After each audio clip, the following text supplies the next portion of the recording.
tous sur la chaîne du Dragon pour que nous voyons ensemble un petit peu le programme Macron. Alors, Macron. Alors moi je croyais que c'était du poisson, mais non, c'est pas du poisson puisque c'est du Macron. C'est pas du... Ok, on va rien dire. Donc voilà, nous avons donc Hollande qui va partir dimanche, puisque c'est dimanche qui finit son mandat, et nous avons Macron qui rentre. Alors, comme on dit, prenez un clou et chassez l'autre avec. Alors là, on va se faire bien en papaouter, je vous le garantis, puisque j'ai regardé un peu le programme, donc... Bon, je vous montrerai après le programme parce que j'ai fait quelques captures d'écran afin qu'on puisse voir ensemble le programme. Donc là, nous avions ce choix-là. Nous avons eu Marine Le Pen, nous avons eu Macron et le choix cornélien qu'il y avait à faire. Et puis voilà ce que nous avons. Résultat de la course, nous avons la jeunesse et la jeunesse. Alors, la représentation du couple jeune... Allez, voilà, ils vont repasser les jeunes, parce qu'il a juste une apparence, un peu de fond de teint, une bonne perruque là-dessus, enfin, de bons cheveux, un bon teint, et puis c'est bon. Voilà, c'est comme ça que ça marche. À 64 ans, ça ne peut pas marcher autrement, de toute façon. Donc là, vous avez le Macron national, je vous garantis que lui, il se frotte les mains. Alors, je m'en fous que son couple soit... disparate, point de vue âge, j'en ai rien à secouer. Ça n'a rien à voir avec ça. C'est l'incompétence qui me horripile. Bien sûr, on va mettre comme président une chocolatière, enfin fille de chocolatier, et bien sûr un banquier. Ça, on n'avait pas trouvé mieux que ça. Alors à un moment on mettait des avocats, maintenant on met des banquiers, c'est mieux, c'est mieux. Comme ça, quand il va nous... Alors lui, dans le social, là c'est clair. Bon, puisque vous l'avez voulu, vous l'avez eu. C'est clair. Alors bien sûr, tout le monde ne l'a pas voulu, puisque ce n'est pas non plus un vote d'adhésion. Ça a été un vote contre quelqu'un. Alors il y a eu 16% qui ont adhéré, d'accord, et bien sûr, il y a eu un vote d'adhésion de 16%. C'est pas beaucoup ça, 16%. Qu'est-ce que vous vient de nous casser les pieds avec 16%? Par contre, il y a tout le reste.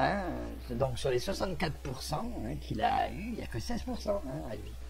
Tout le reste, ce sont des voix qui sont intervenues pour aller contre. Alors tout le monde était content. J'ai voté contre Le Pen. C'est pas une belle merde. Mais le système, lui, comptait là-dessus pour avoir ce putain de voix là. Il comptait là-dessus. Mais bien sûr, il a qu'à mettre Le Pen. Ça fait 7 fois qu'elle se présente. 7 fois que le FN se présente. 7 fois qu'il ramasse plein. Eh ouais. Réfléchissez un peu. Ils savent très bien que s'ils mettent Le Pen avec n'importe quel candidat, n'importe, vous allez élire n'importe. Là, je désigne aucun parti, je désigne aucune personne. Vous élirez n'importe qui. Même moi, si je me présente contre Le Pen et que j'arrive à passer le premier tour et que je suis au deuxième tour et que Le Pen est contre moi, si je suis là, on va voter par, même si c'est de 10%, 15%, on va voter rien que pour ma tronche. Parce qu'on ne veut pas Le Pen. On va même pas regarder si j'ai de la compétence ou de l'incompétence. C'est clair, c'est net. Il suffit de vous brosser dans le sens du poil et c'est tout bon. Et le système, lui, il a remarqué ça. Ça fait longtemps qu'il a remarqué. Regardez avec Chirac ce qui s'est passé. Pareil, 80%. Et après, il s'en est orgueilli. On ne dit pas après, mais moi j'ai 80%, ou moi j'ai 64% de la population qui me dit oui, j'ai une majorité. Donc, non, il n'a pas une majorité. Il a juste une minorité, et la majorité ne veut pas de Le Pen, c'est tout. Voilà, ça c'est la majorité. Mais la minorité veut de lui. Mais tant qu'on est en minorité, on n'a pas à nous casser les pieds avec ça. Hein. Donc il va falloir qu'il mette de l'eau dans son vin. Donc déjà, c'est pas encore fait, hein, son programme. Vous voyez, déjà. Parce qu'il va bien falloir qu'il mette de l'eau dans son vin s'il veut avoir une majorité. Alors, il veut mettre des candidats, ouais, bien sûr, vous allez tous voter En Marche, vous avez raison.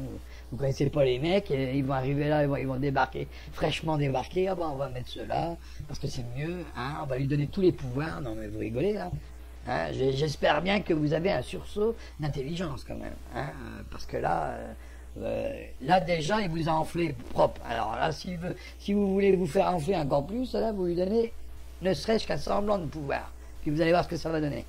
Ah bah là c'est clair, hein. Donc de toute façon moi j'ai été sur le net, j'ai été voir son programme, donc je l'ai lu, je l'ai relu, et puis je l'ai décortiqué un petit peu sur certains angles, et puis vous allez vous rendre compte que le programme, eh ben, il est tout pour sa gueule et rien pour la nôtre. Hein. Ça c'est clair, net, précis.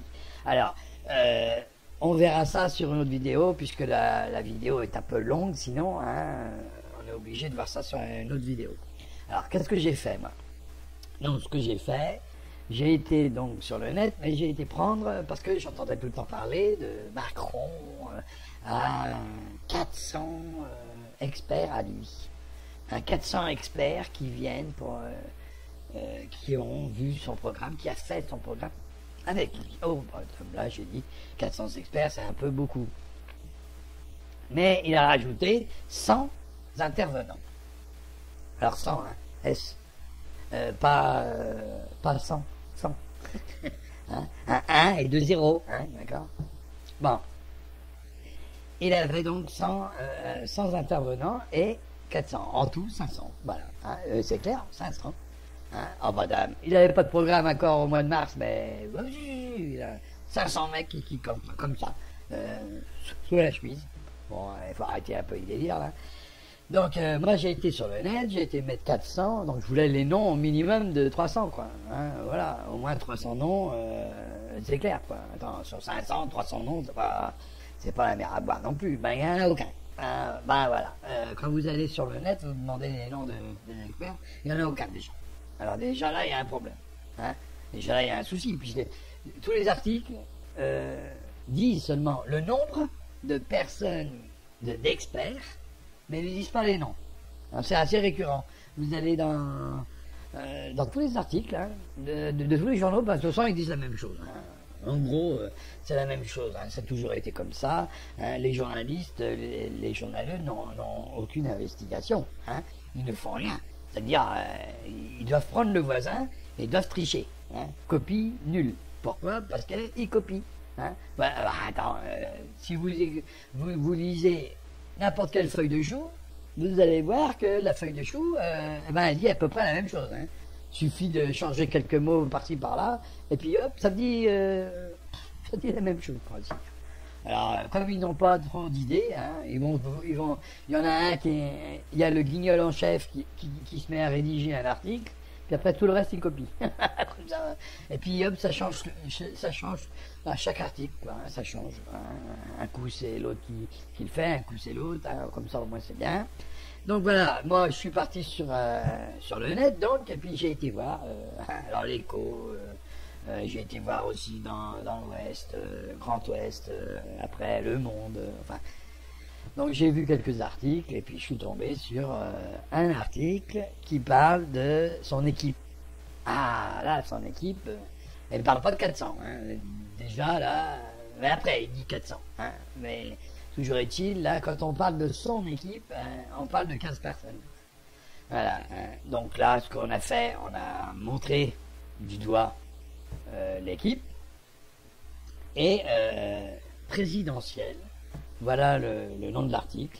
Hein. Donc j'ai fait quelques images présidentielles des 15 qui font tourner la machine Macron.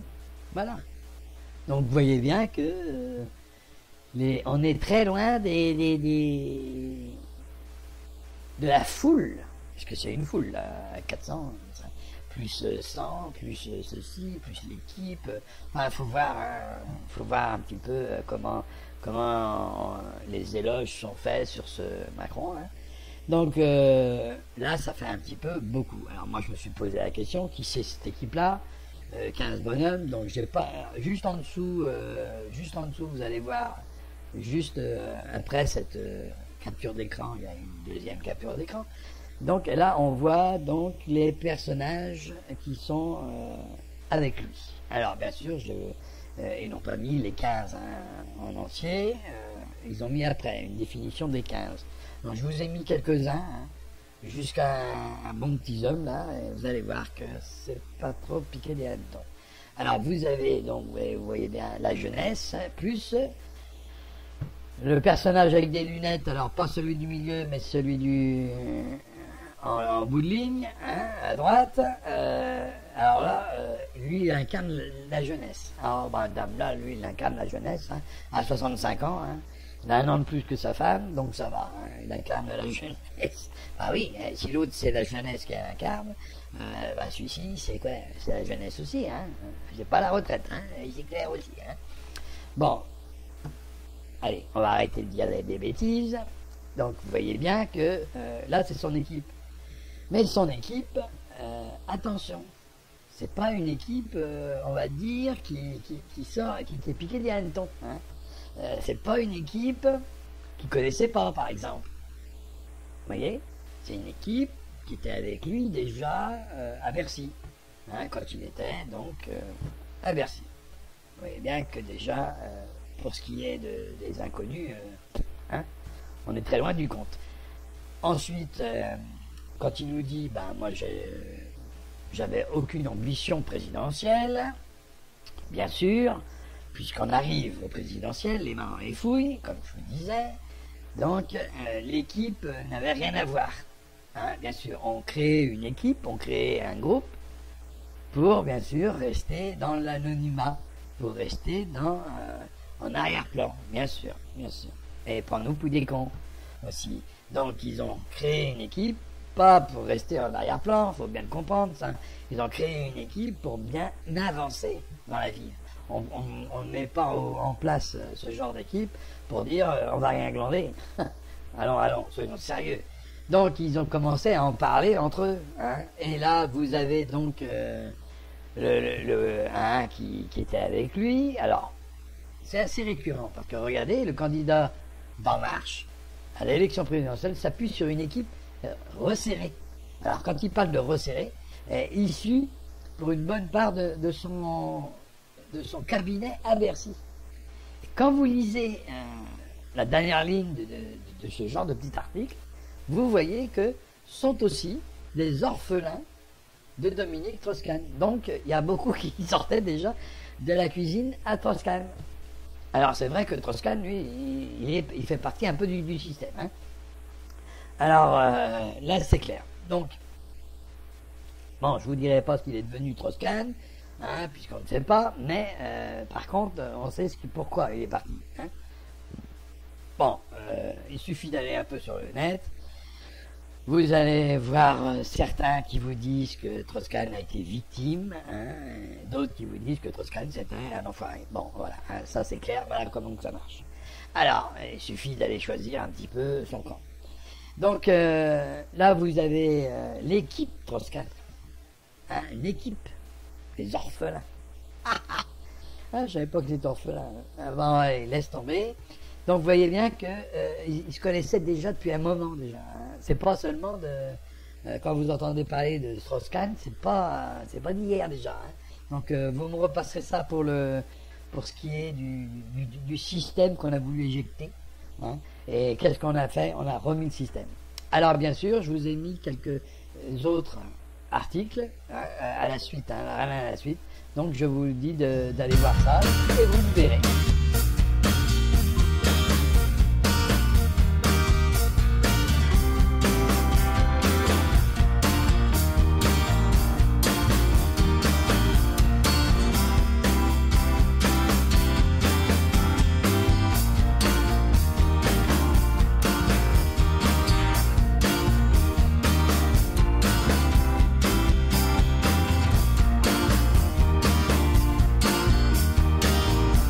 Bien sûr, vous voyez ici lisez, si jamais ça va trop vite, j'ai fait exprès de ralentir un peu, si jamais ça va trop vite, mettez sur pause et lisez ça. Donc celui-ci déjà là, je reprends un peu la main parce que vous voyez ici un nom un peu de bizarroïde, mais il se connaît depuis 2012, hein, depuis les présidentielles, hein, à la fondation Jean Jaurès, hein, ils se sont connus, et donc depuis 2012 ils se connaissent. Et vous voyez bien que, vous voyez donc le premier qu'il a connu, à quoi il est destiné. C'est le conseil stratégie, alors virgule, campagne et mouvement du candidat. Alors bien sûr, il est là pour s'emparer de nouvelles technologies. Hein. Alors vous voyez déjà là de traitement de données pour analyser les résultats de la grande marche de l'été dernier. Elle nous a permis d'établir un baromètre des préoccupations des Français. Hein, vous voyez, qui est en décalage avec le baromètre habituel. Vous voyez, pour pouvoir bien nous entuber, il a déjà étudié le français en lui-même, de façon à ce que vous pouvez, vous êtes là en disant, si vous dites dans la rue, vous dites par exemple, ouais, il y en a marre, donc la préoccupation c'est le boulot, la préoccupation c'est aussi d'avoir de l'argent, donc de gagner son argent, de vivre bien, quoi, hein, ni plus ni moins. Et lui, il va s'emparer de ça, il va vous dire ce que vous voulez entendre, bien sûr, la sécurité, le machin, tout ce que vous voulez, mais uniquement ce que vous voulez entendre. Et en plus, il va créer, donc, par rapport à ce que vous dites, il va essayer de créer une solution. Mais c'est pas une solution. Il va créer d'abord le problème avant de faire la solution. Hein. Et comment vous vous entubez? Pas cher. Voilà, il a trouvé. Donc vous voyez bien que c'est étudié tout ça depuis très longtemps. C'est pas seulement que pour vous en disant ah bah oui, il est venu là comme un cheveu sur la soupe. On n'avait pas de on voulait pas être aux élections, bien sûr, prendre le bout des comptes aussi. Vous voyez, bon, il y a plein de choses comme ça. Hein. Il y a plein de choses qui me disent que c'était une stratégie de longue date quand même. On met pas un mec qui fait un conseiller en stratégie juste pour faire joli. Hein. C'est pas un titre honorifique. C'est pas pour faire joli. C'est bien pour avoir une stratégie, et j'entends par là une stratégie de campagne. Voilà, et même qu'il a mis une virgule entre stratégie et campagne, c'est quand même la même chose. Hein. Voilà, donc là je vais vous remettre quelques captures d'écran, on va dire, et vous voyez que si j'avais ça sur le livre, toujours pareil, une petite pause, et vous pouvez lire.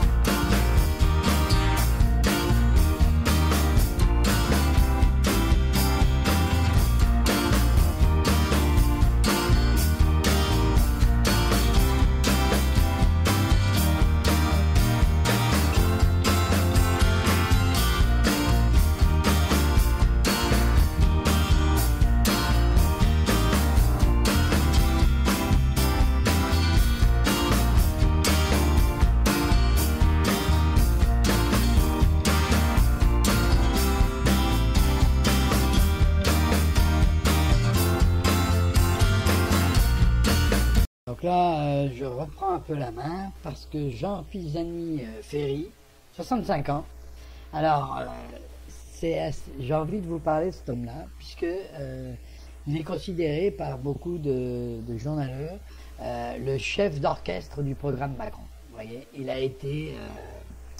est en charge du pôle ID. Vous voyez un peu le truc là. Ouais. Il coordonne le programme. Donc il coordonne tout le programme. Alors, il est arrivé quand avec Macron? Au mois de janvier. Mais le problème, c'est qu'il était, donc on voit dans cet article, il a été intégré, il a intégré l'équipe d'Emmanuel Macron en janvier. après avoir conseillé le candidat depuis de nombreux mois. Alors, pour ce qui est, vous comprenez bien que pour ce qui est de la spontanéité, je ne voulais pas être président, mais il avait déjà une équipe complète depuis plusieurs mois. Alors, il ne nous dit pas, pour pas nous froisser, il ne nous dit pas que ça fait 2 ans ou 3 ans, mais de plusieurs mois. Vous comprenez bien que ça ne fait pas 1 mois ou 2, hein, plusieurs, hein, d'accord? Croyez pas ça. Donc, vous voyez bien qu'ils avaient déjà une stratégie, hein, et Mars, il vous a pondu un programme. Et donc, c'était il fallait bien quelqu'un pour coordonner tout ça, pour faire le chef d'orchestre. Et voilà, nous avons donc un gagnant, Jean Pisani Ferry. Et voilà. Et là, il vous dit après, bah moi je suis venu là par hasard et j'avais pas d'ambition. Bien sûr, lui il avait peut-être pas d'ambition. Son équipe en avait peut-être pour lui. Hein? Et il nous fallait quelqu'un qui présente bien. Vous comprenez? Il nous fallait une gravure de mode pour pouvoir accepter la pilule. Hein? Mais comme la pilule elle est mal passée, vous voyez, normalement, si je reçois un peu ça, normalement, à l'époque de Strauss-Kahn, tout le monde pressentait Strauss-Kahn comme président s'il n'y aurait pas eu toutes ces casseroles qu'il a reçues. Alors maintenant, si je me mets un peu dans la peau de quelqu'un qui serait suspicieux, regardez bien, Hollande arrive, il ne fait rien, c'est-à-dire il fout la merde. Alors, qu'est-ce qu'il a laissé? Alors là, on nous fait un bilan comme si c'était idyllique. Disons, il nous a pas laissé une grande envie de le revoir, lui. Hein. Ça, c'est clair. Alors, dehors. Hein. Les grands présidents, il n'y en a plus. Hein. D'accord. Donc, si je serais suspicieux, je me dirais qu'ils ont mis quelqu'un d'incompétent ou quelqu'un qui ne ferait pas grand-chose pour redorer le blason de la France. Mais parce qu'il voulait, au départ, il voulait que ce soit Strauss-Kahn qui incarne sa politique à lui. Hein? Et d'un coup, ils nous mettent une équipe qui a connu Strauss-Kahn. Donc, par le biais de cette équipe, ce serait le programme Strauss-Kahn qui serait en œuvre, on va dire, ce que lui aurait fait. Point de vue finance, point de vue tout ça. Hein. Et là, oui, si on serait suspicieux un peu, hein, là, on pourrait dire, ah bah ouais, il y a peut-être une chose à creuser. Hein. Alors moi, je vais aller voir le programme. Hein. Attention, j'ai fait quelques captures d'écran sur le programme pour bien vous montrer qu'est-ce que le programme de Macron. D'accord? Et vous allez voir qu'on va le lire ensemble, certains paragraphes, parce que il a mis en ligne, si vous voulez, le programme en son entier, mais résumé. Hein? Chaque fois, c'est résumé un peu. Donc, quand on approfondira, ce sera quand les lois passeront. Hein? Pour voir un peu. Hein? Mais parce que, bon, on a 5 ans hein, pour ça. Donc, on va pas se presser. Hein? Donc, on va commencer par la première vidéo de ce programme. Et on va commencer à expliquer le programme. Hein? Ce qui nous donne à manger, ce qu'on dit. Hein? Quand on demande le programme Macron, on a un site pour aller le télécharger. Et voilà ce qu'il nous donne à manger. Voilà. Donc je vais vous démontrer qu'il ne nous donne pas grand-chose. Hein. Il nous met juste un petit résumé de chaque fois, bien sûr dans le positif. Hein. Mais ils ne se rendent pas compte qu'il y a du positif des fois qui peuvent devenir du négatif. Et je vais vous le démontrer. Donc, on parlera aussi dans la deuxième vidéo, on parlera aussi de Mélenchon. Parce que Mélenchon, il faut en parler aussi. Pourquoi? Parce que lui, il faut surtout pas lui donner plus qu'il n'en faut. Hein. Alors c'est de l'extrême gauche, d'accord, mais c'est plutôt quand même du système. Hein. C'est vraiment le système lui aussi. Hein. Franc-maçon de son état. Bon, vous voyez le programme. Il est à peu de choses près. Bon, il y a quand même des nuances. Hein. C'est les nuances là. Et à peu de choses près celui de Macron. Hein. En point de vue immigration, il a rien dans le citron, le mec. Hein. Lui, c'est comme Macron, j'ouvre les portes, j'ouvre les fenêtres, et si jamais l'arrière-cour elle est fermée, eh ben, je vais l'ouvrir, comme ça. Enfin, Mélenchon, lui, c'est clair, enfin, je vous expliquerai, parce que c'est assez marrant, quand même. Donc Macron, lui, qu'est-ce qu'il va faire? Il va élargir l'Europe, donc vous avez déjà entendu ça, on élargit l'Europe. Hein. C'est vrai qu'elle n'est pas assez grosse, donc il faut l'énergie. Il faut bien l'élargir. Hein. C'est comme si elle pesait 100 kilos, mais il faut la mettre à 200. Vous vous rendez bien compte que quand il va élargir l'Europe, déjà, on est déjà, comme elle est là, on est dans la merde. Hein, puisqu'elle est trop libérale d'un côté, sur les marchandises, sur l'argent, on va dire, beaucoup trop libérale, mais rien du tout en social. Quand vous libérez quelque chose et que vous ne mettez pas un contre-pouvoir pour que la libération se fasse en douceur, vous avez de l'anarchie, ce qu'on appelle de l'anarchie.